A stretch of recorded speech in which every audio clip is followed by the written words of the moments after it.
Que o Espírito te conduza nesse momento e que o nosso coração consiga entender, e aquilo que não é possível pela razão humana entender, que nós creiamos de todo o nosso coração. Amém. O texto que é usado para esse dia dos 100 anos da GELB é o texto de Hebreus capítulo 13, versículos 7 a 9, Hebreus capítulo 13, 7 a 9, que diz assim: Lembrai-vos dos vossos guias, os quais vos pregaram a palavra de Deus, e considerando atentamente o fim da sua vida, imitai a fé que tiveram. Jesus Cristo ontem e hoje é o mesmo e o será para sempre. Não vos deixeis envolver por doutrinas várias e estranhas, porquanto o que vale é estar o coração confirmado com graça e não com alimentos, pois nunca tiveram proveito os que com isto se preocuparam. Esta mensagem ela foi escrita por um dos conselheiros da GELB, pastor Nicolas Ville. E aí eu estou fazendo nela algumas adaptações para que a gente possa também compreender um pouquinho mais estas palavras. 100 anos da Juventude Evangélica Luterana do Brasil. Quem aqui participou da juventude? Levanta a mão. Só para eu ter uma ideia, muitos, né? Muitos participaram. Na verdade, nós continuamos participando, né? Nós continuamos firmes no Evangelho, e isso mostra o quanto foi importante aquele período que tivemos a oportunidade de estar com os jovens. E é interessante, 100 anos, a nossa irmã mais idosa aqui da congregação, tem 92 anos, Dona Elizabeth, daqui uns dias vai fazer 93, quer dizer, ela ainda nasceu 8 anos depois da GELB, só para a gente ter uma ideia, porque às vezes a gente não pensa no tempo, né? Você acha que é pouco, mas não é pouco. 92 anos para 100 falta pouco, mas viver os 100 anos, quem aqui vai viver 100 anos? Nós queríamos de repente até passar, né? Mas depende como passar dos 100 anos.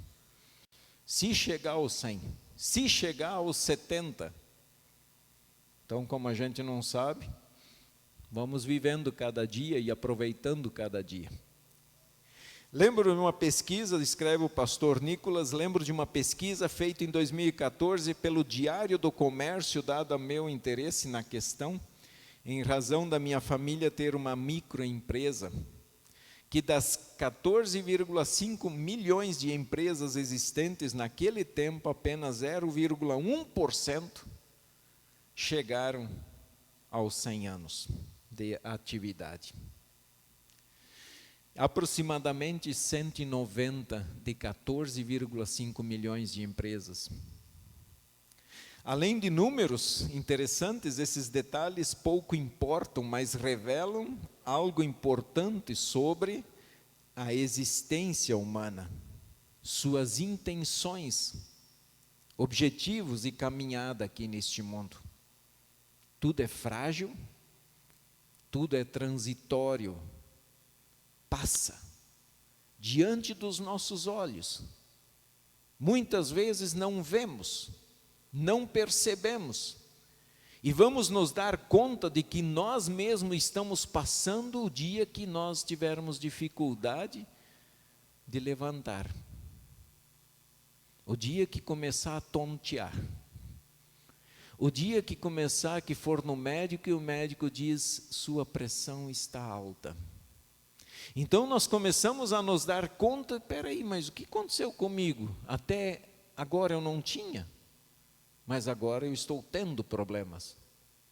É porque as coisas nesse mundo passam. E é justamente nesse cenário de fragilidade que celebramos hoje 100 anos da GELB. Um feito raro que não pode ser visto, entendido, que nós não podemos compreender, assimilado, como um mero acaso ou fruto do esforço humano. Tem algo a mais, tem um detalhe a mais, que faz toda a diferença. Um grupo de jovens permanecer ativos por 100 anos. E esse algo a mais, ou esse alguém a mais,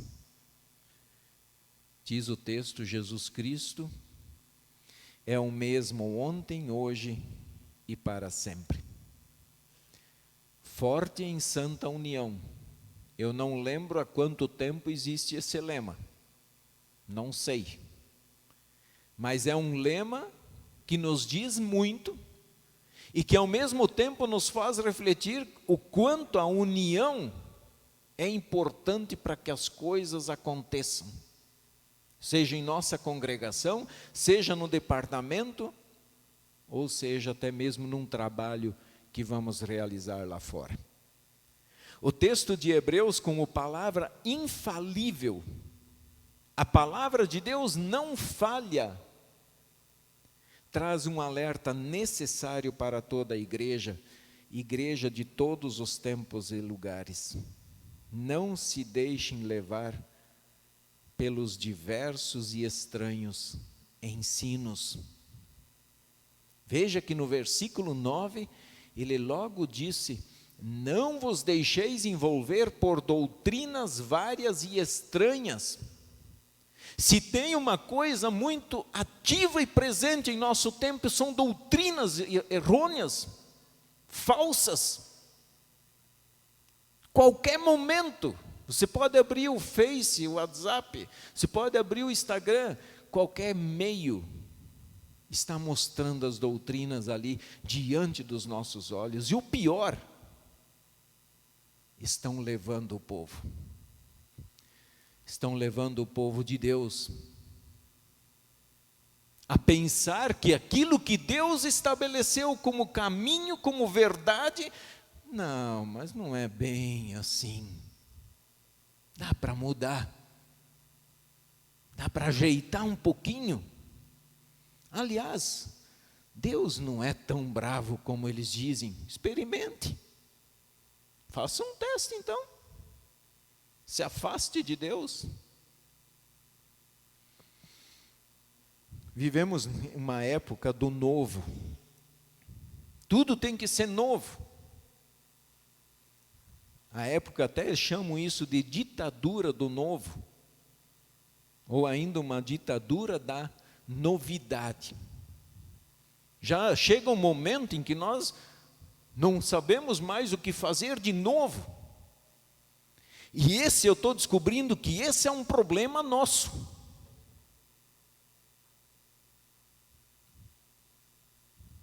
O que vai ter de novo na reunião dos jovens? O que vai ter de novo nas servas? Enquanto nós deveríamos dizer lá, eu vou ter o contato com aquilo que é infalível.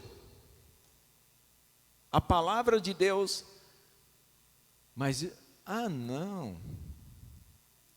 Chegaram a dizer, não, mas lá na juventude eles estudam a Bíblia.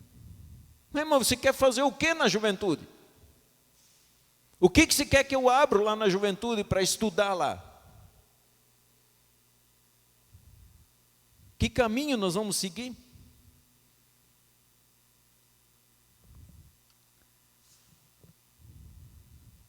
Há especialmente para os jovens uma oferta de novas ideias, novos comportamentos. Não podemos fazer isso. Novos pensamentos, novas tendências. E o que é chocante é que essas novas tendências, esses novos comportamentos, eles ferem a palavra de Deus, mas está tudo bem. Para que se importar? O importante é nós ir de acordo com o que o nosso presidente quer, com o que o STF quer. O importante é ir com o que os outros querem, com o que o mundo quer. Porque se eu estou de bem com eles, nossa, minha vida vai ser boa. Não vou ter problema, pelo menos aqui. Eu só não queria estar na pele deles o dia que eles estiverem diante do Criador. E se acham que é brincadeira, mas seguem o caminho, como disse Josué. Vai. Mas eu vou ficar aqui.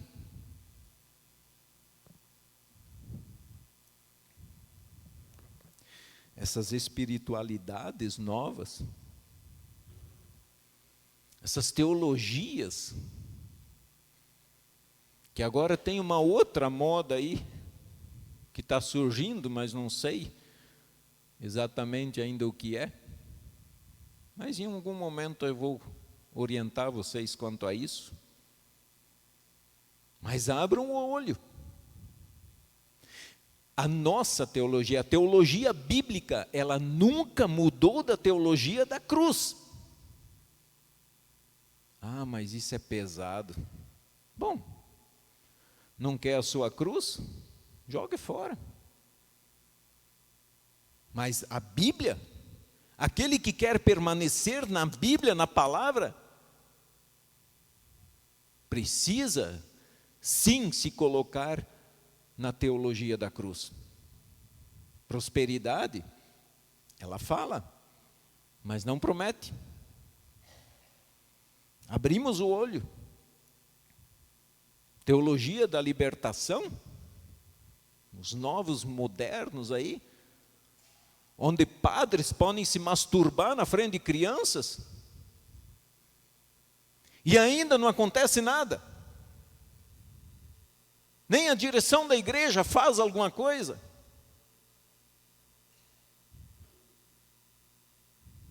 E está tudo certo. Isso é uma vergonha. Isso é uma vergonha. A vida do ser humano, ela é muito breve. Se perguntarmos aí para a dona Elizabeth, a nossa irmã mais idosa da congregação, 92 anos, passa rápido? Passa muito rápido.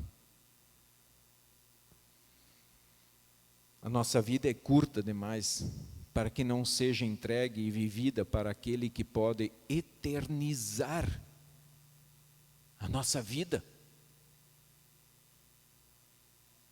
A nossa vida, ela é só um detalhe diante de uma eternidade.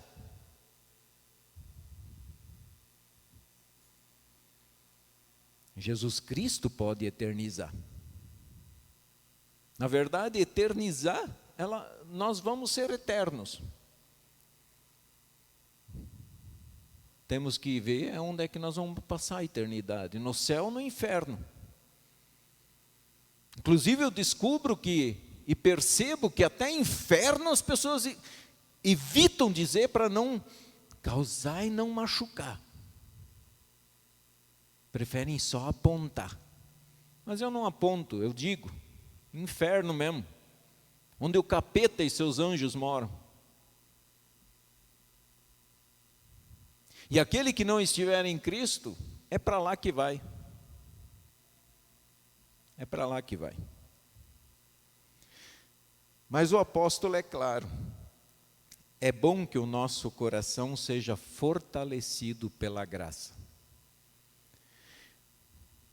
Irmãos, eu li lá no começo do culto, 1 Pedro 2, 8 e 9.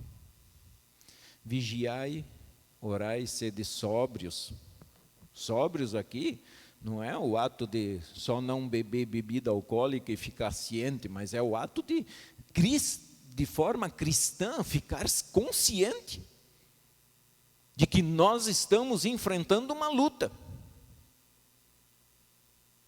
E se nós não formos fortalecidos nessa graça de Deus, por Deus, nós vamos perder essa luta.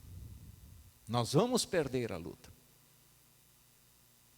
E eu lamento que daí nós vamos chegar lá no final e teremos que ouvir de Jesus: apartai-vos de mim, malditos. Eu não quero ouvir isso do meu Senhor e Salvador.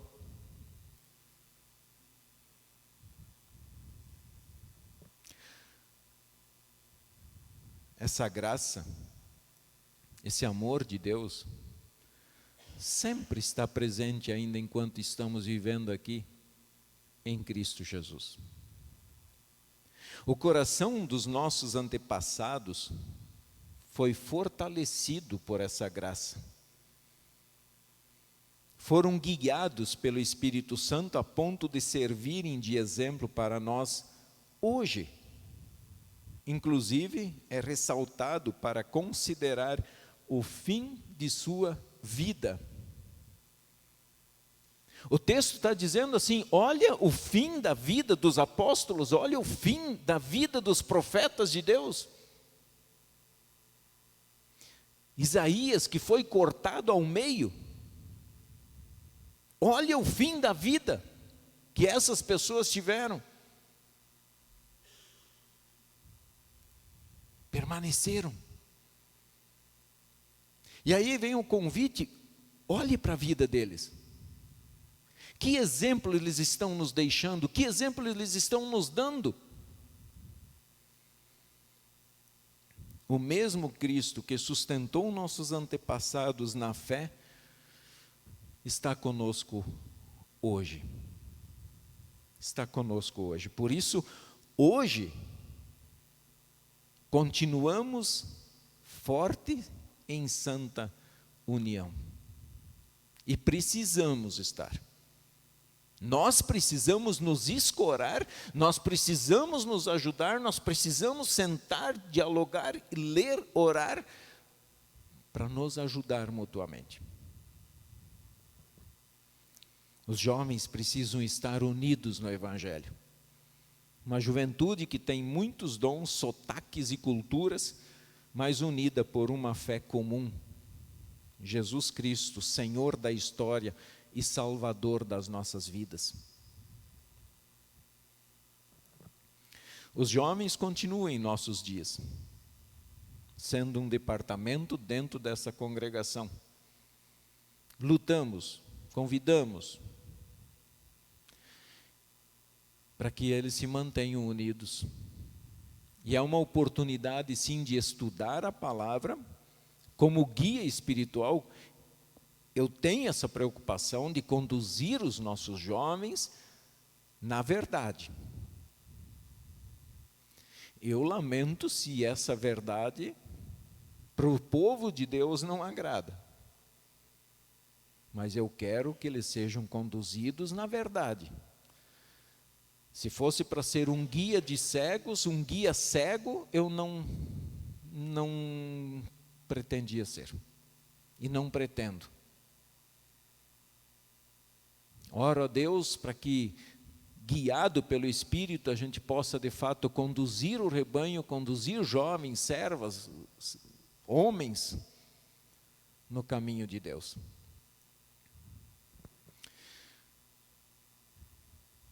Eles estão sofrendo, nossos jovens, meus filhos, seus filhos,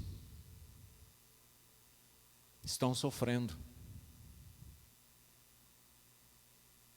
Olha para eles. Eu sei que a gente muitas vezes xinga os jovens, briga,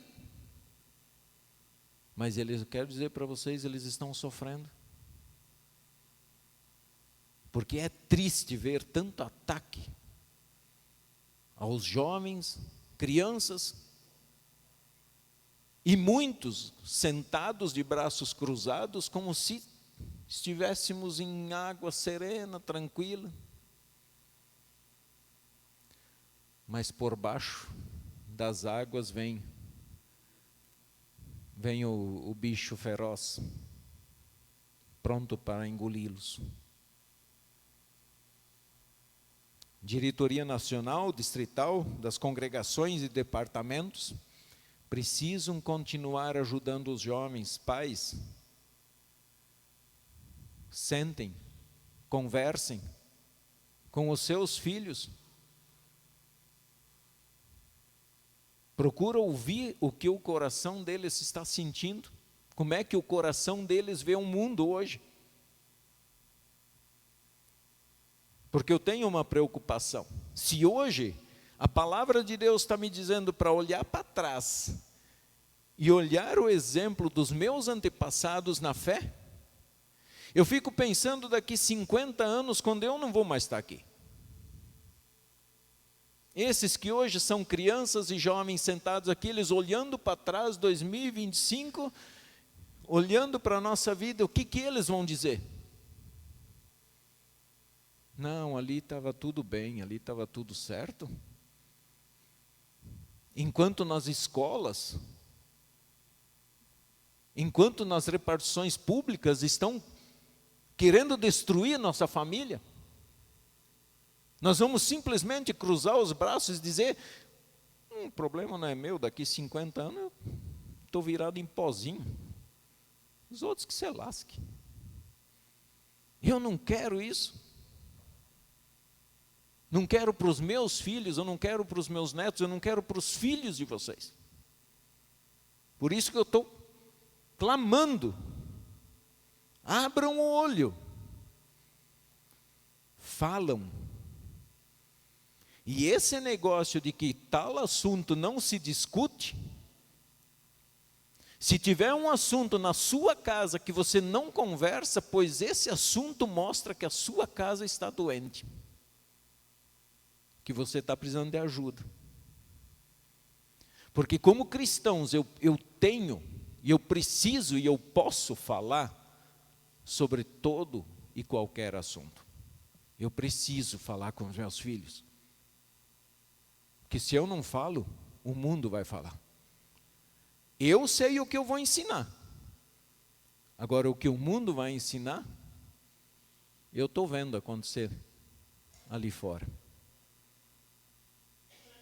Então, conversem hoje, para que eles olhem lá e queiram até imitar a nossa forma de morrer.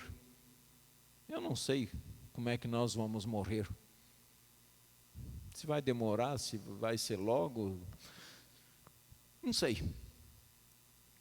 Mas eu quero que eles olhem para nós e digam, não, ali nós tínhamos uma geração que estava atenta, que estava olhando o que estava acontecendo, e lutaram para que a verdade prevalecesse. É isso que eu quero, que eles olhem para nós e se orgulham, assim como eu olho para esses nossos antepassados aqui, e me orgulho deles.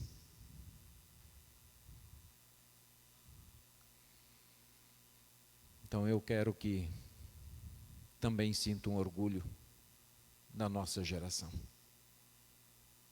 E Jesus Cristo, Ele também é para sempre. Então não se preocupem em ensinar a verdade, e não se preocupem, mas daqui 20 anos Jesus vai vir do céu e dizer outra coisa. Não, Jesus não vai fazer isso. Ele sempre será o mesmo. Assim como Ele foi antes da criação, Ele é hoje. Assim nós vamos encontrar Ele depois lá na eternidade. Ele não muda. Ele sempre será o mesmo. Então isso nos anima. Alguém disse, não, mas ali sempre falam a mesma coisa. Ué, mas não é bom? Eu não sei quantos anos vocês são luteranos, mas não é bom que esteja se repetindo a mesma coisa? É sinal que lá atrás foi falada a verdade. E se continuam falando a verdade, louvado seja Deus, porque a verdade não muda. A verdade não tem o novo. A verdade não se inova. A verdade é a mesma. Sempre. E que bom que nós temos um Deus, Pai, Filho e Espírito Santo, que sempre será o mesmo. E que assim nós continuemos firmes nesse trabalho, sabendo que aqui Nesse momento nós temos a palavra, nós temos a ceia do Senhor, nós recebemos o perdão de Deus para justamente sermos fortalecidos na palavra do Senhor e guiados pelo Espírito no caminho correto, para nos encontrarmos com o nosso Salvador, mas para ouvir as palavras: vinde, benditos de meu Pai.